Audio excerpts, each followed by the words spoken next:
Warahmatullahi wabarakatuh. Apa kabarnya anak-anakku yang solih dan solihah pada hari ini? Gimana? Kabar baik? Gimana? Alhamdulillah. Sekali lagi, kalau Ustaz tanya, apa kabar anak-anakku yang solih dan solihah pada hari ini? Jawabannya adalah Alhamdulillah. Luar biasa, tetap semangat. Allahu Akbar. Alhamdulillah. Insya Allah pada hari ini Ustadz bertemu dengan anak-anakku yang solih lewat video ini untuk sama-sama belajar tentang apa hari ini, yaitu tentang fiqih. Insya Allah ya, mudah-mudahan kita semua berdoa kepada Allah Subhanahu Wa Taala, semoga Allah senantiasa memberikan kepada kita kesehatan dan kekuatan dalam menjalani aktivitas belajar di rumah ini.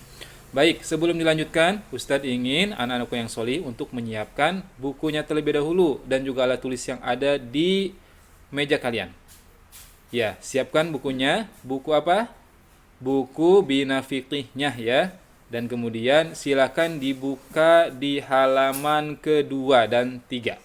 Ya, dan insya Allah pada hari ini kita akan sama-sama belajar tentang fikih. Dan kalau sudah siap, sudah bisa kita mulai? Oke, insya Allah. Baik, sekarang insya Allah kita akan mulai belajar anak-anakku yang solih dan solihah yang kelas 5 ini. Untuk materi fikih ini, yang pertama adalah kita akan belajar apa? Oke, insya Allah pelajaran hari ini Ustadz akan menyampaikan tentang materi pelajaran 1 di dalam buku Bina Fikih ini, yaitu terkait dengan bersuci dari haid. Nah, sebelum Ustadz lanjutkan, Ustadz ingin tahu dulu, anak-anakku yang solih dan solihah sudah tahu apa itu haid? Ada yang sudah tahu?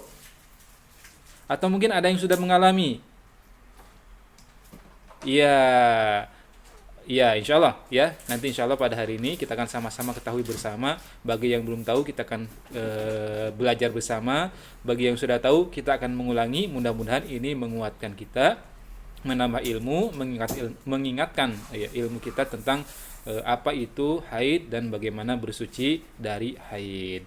Nah, anak-anak yang solih dan solihah, materi kali ini yaitu bersuci dari haid ini sangat penting untuk diketahui, khususnya untuk anak-anakku yang solih, solihah, khususnya siswa akhwat. Kenapa? Karena yang akan mengalami adalah siswa akhwat. Tetapi siswa ikhwan pun harus tahu. Kenapa? Karena siswa ikhwan tentu punya saudara yang akhwat atau nanti menikah ya, juga punya istri dan juga punya anak yang solihah misalnya ya, punya anak yang akhwat atau yang perempuan, sehingga kemudian ilmu tentang bersuci dari haid ini tentu harus diketahui juga oleh akhwat maupun yang ikhwan. Nah, oleh karena itu sebelum dilanjutkan, Ustadz ingin tanya, siapa yang tadi sudah tahu tentang haid? Ya, apa itu haid? Ya.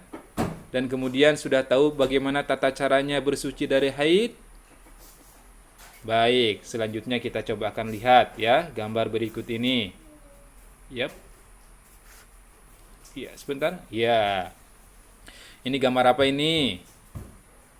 Ya, ini adalah gambar seorang anak kecil yang pertama kali dia lahir, kemudian masih bayi dipangku oleh ibunya, kemudian dia bisa belajar untuk merangkak, belajar berjalan sampai akhirnya bisa berjalan dan menginjak umur dewasa atau umur remaja. Nah, suatu saat ya, anak yang perempuan ini atau yang akhwat ini dia akan mengalami sesuatu yang mungkin mengagetkan bagi dirinya. Kenapa? Karena nanti dia akan mengalami yang namanya haid atau keluar darah dari mana? Akan mengalami keluar darah kotornya. Seperti itu yang dinamakan dengan haid. Nah, tentu hal ini harus disikapi oleh anak-anakku yang solih dan solihah dengan apa? Dengan banyak ilmu, dengan bertanya kepada siapa? Kepada orang tua, kepada ibu, kepada ayah dan juga kepada gurunya yang sudah tentu lebih paham tentang itu. Nah, ketika anak yang sudah remaja ini kemudian dia mengalami haid, maka dia selanjutnya Allah telah mewajibkan kepadanya supaya menjalankan ibadah-ibadah yang wajib dengan semua ketentuan-ketentuan hukum Islam yang lain, termasuk dalam beribadah dan yang lainnya. Sehingga ketika seorang akhwat sudah mengalami haid, maka istilahnya itulah titik nolnya dia. Ketika Allah kemudian mencatat semua perbuatan, semua ucapannya, sehingga mana yang baik, mana yang buruk, mana yang salah, mana yang benar, mana yang ibadah, mana yang maksiat, kemudian dicatat oleh Allah, oleh malaikatnya Allah. Disitulah catatan perjalanan, kemudian kitab amal perbuatan kita yang akan kita terima nanti di hari akhir. Oleh karena itu, anak-anak yang solih dan solihah harus mengetahui bagaimana apa itu haid, tata caranya, sehingga kemudian ketika nanti mengalaminya bisa bersikap dengan benar dan baik. Nah, kemudian anak-anakku yang soleh dan solihah, yang pertama ya kita akan belajar tentang apa? Tentang bagaimana akan pelajaran yang akan kita lalui sekarang. Pertama kita akan melihat ya materi kita bersuci dari haid. Yang akan kita lihat pertama adalah bagaimana pengertian haid itu seperti apa sebenarnya. Yang kemudian bagaimana ada batas waktu haid itu apa ya, sampai kapan, dari kapan sampai kapan. Kemudian juga ada enggak hal-hal yang dilarang untuk wanita, untuk akhwat ketika dia mengalami haid. Nah, itu harus diketahui. Jangan sampai anak-anakku yang solihah khususnya tidak tahu ketika kemudian ada hal-hal yang dilarang ketika mengalami haid nanti ya. Jadi oleh karena itu harus diketahui dulu. Jangan sampai nanti ketika haid baca Quran misalnya, atau kemudian sholat. Nah, nanti akan kita ketahui apa sih yang dilarang ketika haid. Kemudian juga kita harus tahu juga bagaimana ketika haid itu apakah boleh tidak mandi, hanya cuci saja, kemudian wudhu, selesai, atau apa? Nah, ternyata ada hukum mandi wajib bagi akhwat yang sudah mengalami haid. Nah, seperti apa? Dan kenapa harus mandi wajib? Seperti itu. Nah, selain itu kita akan belajar bagaimana tata cara mandinya. Ya, setelah haid, supaya kemudian mandinya itu mandi yang benar, sesuai dengan perintah Allah dan Rasulnya Shallallahu Alaihi Wasallam. Nah, anak-anakku yang solih dan solihah, kita lihat materi yang pertama adalah pengertian tentang haid. Di bukunya silakan bisa dibuka di halaman ke berapa? Ketiga ya. Di halaman 3 silakan dibuka. Ada yang sudah tahu apa itu haid? Nah, sekarang kita sama-sama buka saja ya. Nah, ini ketutup ya. Kita geser dulu, kecilin dulu. Nah, sip, kita kecilin dulu ya. Nah, pengertian haid ini ada 2. Yang pertama pengertian menurut bahasa. Haid adalah berarti sesuatu yang mengalir. Jadi kalau secara bahasa ada sesuatu yang mengalir itu disebut dengan haid.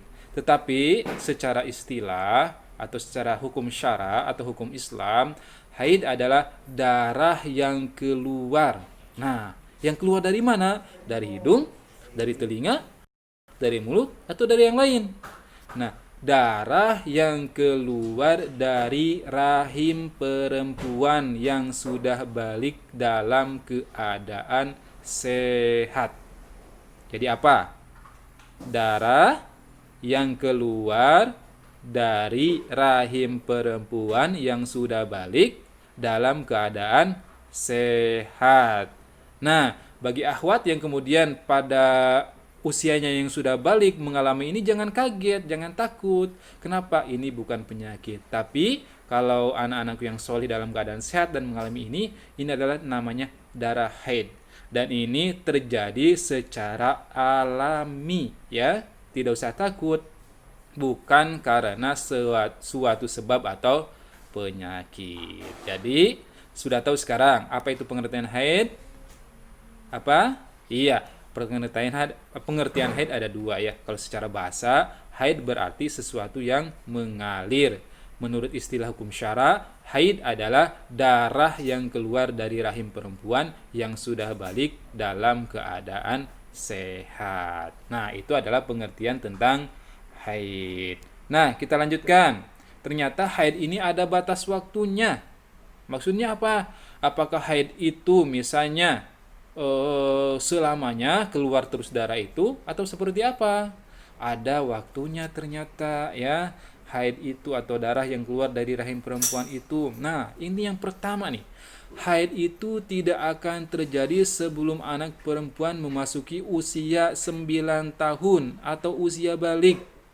Ya, sehingga kalau misalnya anak yang masih usia 6 tahun, 7 tahun, ya, itu kemudian dia mengalami keluar darah, berarti itu kalau dia belum balik, maka bukan darah haid. Ya, bisa jadi darah penyakit atau karena benturan seperti itu. Nah, tetapi yang dimaksud dengan darah haid adalah haid itu tidak akan terjadi sebelum anak perempuan itu memasuki usia 9 tahun menurut hukum Islam seperti itu. Nah, yang kedua, ya, darah haid itu ada paling sedikitnya, yaitu keluarnya paling lama, paling sedikit waktunya maksudnya adalah 1 hari 1 malam. Ya, apa? 1 hari 1 malam. Nah, itu yang paling sedikitnya. Sehingga kemudian kalau ada yang mengalami haid 1 hari 1 malam, tetap maka ketika sudah berhenti darah haidnya harus mandi, ya. Bukan berarti oh ini bukan haid nih misalnya, karena lebih dari cuma 1 hari 1 malam mungkin darah apa gitu ya. Nah, ternyata tidak, tetap harus mandi, ya, mandi besar namanya. Nanti kita akan belajar seperti apa. Kemudian, nah, paling lama seperti apa? Sebanyak-banyaknya. Nah, darah haid itu sebanyak-banyaknya adalah terjadi selama 15 hari 15 malam. Nah, seperti itu biasanya. Paling sedikit haid itu keluar dalam waktu 1 hari 1 malam. Yang paling banyak, paling lama sebanyak apa? 15 hari 15 malam. Nah, biasanya kalau sudah lama dari itu, lebih dari 15 hari, maka bisa jadi termasuk darah apa? Darah penyakit. Nah, itu yang harus diketahui oleh anak-anakku yang sholih. Sehingga kalau kemudian mengalami haid, silahkan dihitung saja, ya. Kapan mulainya dicatat, kemudian kapan berakhirnya. Bisa dihitung tuh biasanya, ya. Kemudian ada waktu sedang, golibnya kalau bahasa fikih itu, yang biasanya terjadi kapan? Terjadi selama 5 hari atau 5 hari 5 malam atau dalam 1 pekan. Nah, ya, jadi sekarang kita sudah tahu batas waktu haid itu ada berapa? Ada 3, ya. Batas waktu haid. Yang pertama, waktu sedikitnya, ya, paling sedikitnya kapan? 1 hari 1 malam. Yang kedua, sebanyak-banyaknya atau paling lamanya berapa hari? 15 hari 15 malam.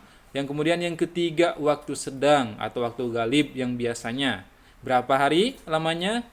Ya, terjadi 5 hari 5 malam. Nah, kemudian sekali lagi ini kita geser dikit. Nah, bila darah haid keluar lebih dari 15 hari, itu bisa dinamakan darah istihadah atau darah penyakit. Sehingga ini kemudian harus diperiksa, ya, seperti itu. Baik, anak-anak yang sholih, kita lanjutkan. Ya, batas waktu haidnya sudah. Nah, kemudian ketika anak-anakku yang sholihah, terutama yang mengalami haid, ternyata ada hal-hal yang dilarang, ya, tidak boleh dilakukan terkait dengan ibadah khususnya bagi seorang muslimah, ya. Yang pertama apa? Ya, yang pertama, seorang muslimah, seorang akhwat yang mengalami haid tidak boleh melaksanakan sholat. Haram, dosa. Nah, ya kan? Aneh ya? Bukan aneh, karena itulah ketentuan Allah. Sehingga ini adalah salah satu rukhsah, ya. Ambil hikmahnya, ini adalah kemudahan dari Allah bagi orang yang mengalami haid, dia kemudian diberikan kemudahan untuk tidak sholat, bahkan haram untuk melakukan sholat, ya, dan tidak perlu diqadha, tidak perlu diganti. Nah, baik sholat wajib maupun sholat sunnah tidak boleh kalau sedang haid. Jadi jangan lupa, kalau sedang haid jangan memaksakan sholat. Kenapa? Karena itu tidak boleh. Yang kedua, orang yang haid, muslimah yang haid pun tidak boleh apa? Tidak boleh berpuasa, baik puasa wajib maupun puasa yang sunnah. Namun kalau puasa bagi perempuan yang haid, ketika kemudian dia tidak puasa karena haid, maka harus mengqadha atau apa? Mengganti puasa wajib. Jadi kalau bulan Ramadan nanti misalnya ada muslimah akhwat, anak siswa ustadz di sini yang mengalami haid, kemudian selama 5 hari dia tidak puasa, maka dia wajib menggantinya, mengqadhanya pada bulan lain sebanyak apa yang ditinggalkan. Yang kedua, yang ketiga apa? Yang ketiga, tidak boleh diam di masjid atau yang disebut dengan iktikaf, ya. Jadi orang yang haid tidak boleh diam di masjid, ya. Namun bila hanya melintas masih diperbolehkan, ngelewat saja gitu ya, asalkan tidak mengotori masjid. Biasanya kalau pengajian ibu-ibu nih ya di masjid, kalau di masjid itu biasanya kalau yang haid itu di pinggir-pinggirannya ya, bukan di dalam masjidnya tapi di pinggirnya mereka duduk-duduk karena mereka sudah tahu. Sehingga anak-anak yang solihah pun seperti itu. Kalau sudah mengalami haid dan kemudian itu ada pengajian, ikut ingin mendengarkan, maka tidak boleh di dalam masjid tetapi di luarnya saja ya, di pelataran, nah di pinggir kiri kanan biasanya ada. Yang ketiga, yang keempat apa yang keempat? Yang keempat tidak boleh membawa dan membaca Quran. Jadi anak-anakku yang soleh dan solihah ketika mengalami haid itu tidak boleh membawa, ya, membawa. Gimana caranya membawa? Kita coba cari dulu. Musab, wah di situ ya, susah. Membawa ya, kita ibaratkan kayak buku, tidak boleh membawa Quran, membawa Quran, dan juga tidak boleh membacanya ya. Kemudian yang kelima, yang kelima tidak boleh tawaf. Apa itu tawaf? Tawaf itu adalah mengelilingi Ka'bah. Salah satu ibadah yang dilakukan ketika haji atau umroh yaitu mengelilingi Ka'bah, baik tawaf yang wajib maupun tawaf yang sunnah. Nah, anak-anakku yang solih, itu saja yang Ustadz sampaikan pada hari ini ya, tentang bersuci dari haid. Ya, geser dulu dikit ke sini, set. Nah, ya. Tadi kita sudah belajar tentang apa? Tentang pengertian haid. Jadi haid itu apa? Yang sudah paham, yang sudah tahu, kita ingatkan lagi. Haid itu ada pengertian secara bahasa dan pengertian secara istilah. Pengertian secara bahasa itu adalah darah yang mengalir. Tapi kemudian pengertian secara istilahnya adalah apa? Darah yang mengalir dari rahim perempuan. Ya, dan ini adalah dalam keadaan sehat. Ya, bukan dalam keadaan sakit. Yang kedua, kita telah belajar apa? Batas waktu haid. Ya, batas waktu haid. Sehingga haid itu ada batas waktunya. Paling sedikit berapa tadi? Paling sedikit 1 hari 1 malam. Nah, kalau paling banyaknya berapa? 15 hari 15 malam. Dan paling sedangnya 5 hari 5 malam. Itu dia batas waktu haidnya. Kemudian tadi kita sudah juga belajar sedikit tentang apa? Hal-hal yang dilarang ketika haid. Apa yang pertama? Yang pertama tidak boleh sholat. Yang kedua tidak boleh puasa. Yang ketiga tidak boleh apa? Tidak boleh i'tikaf. Yang keempat tidak boleh apa? Yang keempat tidak boleh membaca Al-Quran atau membawa Al-Quran. Dan yang kelima tidak boleh tawaf. Ya, selebihnya supaya untuk memperdalam dengan hadis-hadis dan dalil tentang larangan ini, silakan anak-anakku yang solih dibaca di halaman 4 dan 5 di buku Bina Fikihnya ya. Oke, alhamdulillah. Insyaallah pertemuan kali ini Ustadz ingin sampaikan itu saja dulu. Mudah-mudahan bermanfaat. Insyaallah pertemuan berikutnya kita akan belajar tentang apa? Hukum mandi wajib bagi yang mengalami haid, dan juga bagaimana tata cara mandinya seperti apa. Insya Allah kita akan belajar nanti ya. Kemudian juga Ustadz cukupkan sampai di sini dulu. Kita tutup pertemuan kali ini dengan apa? Dengan doa kepada Allah Subhanahu wa taala, mudah-mudahan ilmu yang kita dapatkan hari ini bermanfaat dan Allah menambahkan kepada kita pemahaman yang tentunya baik untuk untuk kehidupan kita. Amin ya Allah ya rabbal alamin. Dan kita mudah-mudahan senantiasa berdoa supaya wabah ini segera berakhir dan kita bisa bertemu dalam pembelajaran di kelas. Amin ya Allah ya Rabbal Alamin. Jangan lupa senantiasa jaga kesehatan, makan makanan yang sehat, kemudian jangan lupa cuci tangan ya kalau sudah keluar rumah, kemudian juga pakai masker kalau keluar rumah, dan juga tentu senantiasa menjaga jarak dan mengikuti protokol kesehatan penanganan COVID, sehingga kemudian kita mudah-mudahan dengan ikhtiar itu terhindar dari penularan wabah COVID ini. Amin ya Allah ya Rabbal Alamin. Terima kasih, kita bertemu lagi di pertemuan berikutnya. Wabillahi taufiq wal hidayah. Wassalamualaikum warahmatullahi wabarakatuh.